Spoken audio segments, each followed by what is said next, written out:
Just ಒಂದು brief ಮಾಡ್ತೀನಿ ನಿಮಗೆ. ಸೊ ಅಂತಾರಾಷ್ಟ್ರೀಯ ಕಾರ್ಮಿಕರ ದಿನಾಚರಣೆಯನ್ನ 1889ರಲ್ಲಿ US ಅಲ್ಲಿ ಸ್ಟಾರ್ಟ್ ಮಾಡ್ತಾರೆ. ಸೊ ಅದಕ್ಕಿಂತ ಮುಂಚಿನ ರಿಪೋರ್ಟ್ಸ್ ವರದಿಗಳು ಹೇಳೋ ಪ್ರಕಾರ ಕೆನಡಾದಲ್ಲಿ ಅದಕ್ಕಿಂತ 10 ವರ್ಷ ಹಿಂದೆನೆ ಸ್ಟಾರ್ಟ್ ಮಾಡಿದ್ರು ಅಂತ ಹೇಳ್ತಾರೆ. ನಮ್ಮ ಇಂಡಿಯಾದಲ್ಲಿ ಚೆನ್ನೈ, ಈಗಿನ ಚೆನ್ನೈ ಆಗಿನ ಮದ್ರಾಸ್ ಅಲ್ಲಿ 1923ರಲ್ಲಿ ಸ್ಟಾರ್ಟ್ ಮಾಡ್ತಾರೆ. ನಮ್ಮ ಇವರು ರವಿ ಗೌಡ್ರು ಕರೆಕ್ಟಾಗಿ ಹೇಳಿದ್ರು. ಸೊ ಅದಾದ ನಂತರ ಕಾರ್ಮಿಕ ದಿನಾಚರಣೆ 1942ರಲ್ಲಿ ಕಾರ್ಮಿಕರಿಗೆ ಜಾಸ್ತಿ ಶೋಷಣೆ ಆಗ್ತಿತ್ತು, ಜಾಸ್ತಿ ಕಾಲಾವಧಿ ದುಡಿಸ್ಕೊತಾ ಇದ್ವಿ ನಾವು. 1942ರಲ್ಲಿ 7ನೇ commission, 7th commission new ಡೆಲ್ಲಿನಲ್ಲಿ Baba Saheb Ambedkar ಅವರು ಈ ಏನು 14 ಗಂಟೆಗಳ ಕಾಲ ಇತ್ತು ಅದಕ್ಕೆ ಒಂದು ರೆಪ್ರೆಸೆಂಟೇಷನ್ ಸಬ್ಮಿಟ್ ಮಾಡಿ ಸೊ 8 ಗಂಟೆಗಳ ಕಾಲಾವಧಿಗೆ ತರೋದಕ್ಕೆ ಶ್ರಮಿಸ್ತಾರೆ.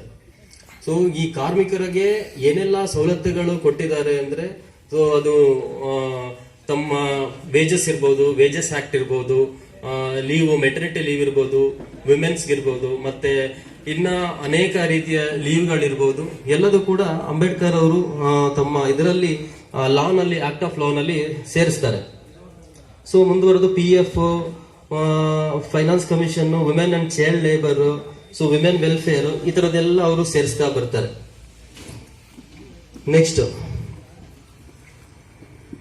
ಮುಂದುವರೆದು ಕಾರ್ಮಿಕ ಆಚರಣೆಯ ಉದ್ದೇಶ ಏನು, ಯಾಕೆ ಕಾರ್ಮಿಕ ದಿನಾಚರಣೆ ನಾವು ಆಚರಣೆ ಮಾಡ್ತೀವಿ, ಏನ್ ಮಾಡಬೇಕು, ಕಾರ್ಮಿಕ ದಿನಾಚರಣೆ ದಿನ ಏನು ಟೂಲ್